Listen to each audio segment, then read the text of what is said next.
Tignan natin. Maglilinis dito sa sementeryo at tutuklasin natin ano ang mga makikita kayo dito sa camera.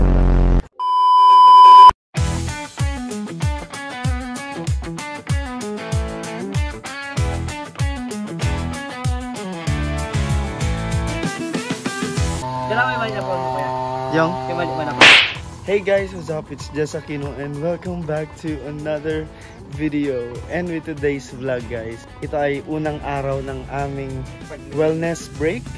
At ngayon, ang ating gagawin ay maglilinis dito sa sementeryo. Tuklasin natin ano mga makikita kayo dito sa camera habang tayo ay naglilinis.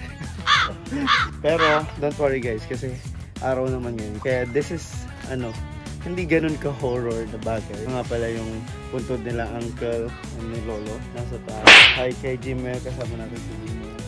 And si Nel. Hello. Yung tayo mag-inis lang kami.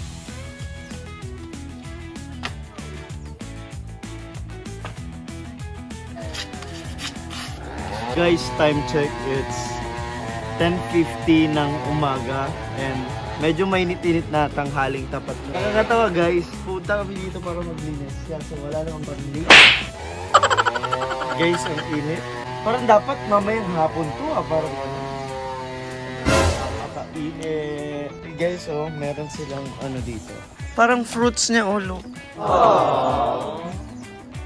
Ano natin? Wow, apakaganda. Ang ganda. Nakakain to? Anong tawag dito? Sing-sing Carabao. Sing-sing Carabao. So look, this is sing-sing Carabao. Napakainit. Tignan natin.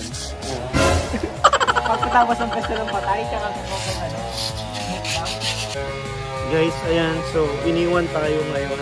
Kumuha sila ng gamit ng upuan, tapos ng walis. Kasi pumunta kayo dito. Wala man lang itong gamit-gamit. Ang dinala lang namin is yung pintura na binili. Hi guys, so dumating na sila ngayon. At meron silang dalang upuan at meron dalang walis.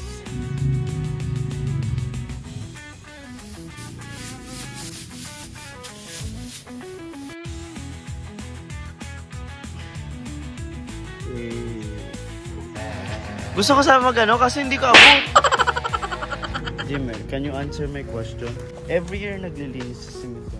Bakit madumi pa rin palagi? Okay lang sana kung ang dumi yung mga ganyan. Damo, diba? Pero yung dumi na basura. Saan kaya nang gagaling yun? Nung nakaraang taon. Doon lang din. Oo. Naglinis sila before November 1 and 2. Tapos lahat ng iniwan nila, yun lang din yung lilinisan sa susunod na taon. Para may linisan. Let's answer the question. So, tapos na nila yung harap. So, we're done.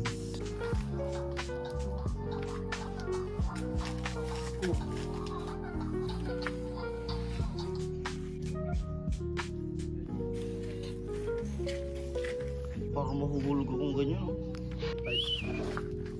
Oh. Okay.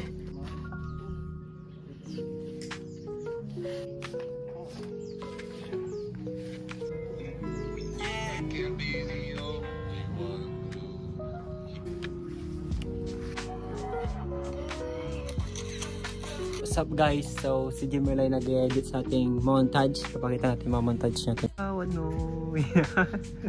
You know? Sa baba ka lang ko.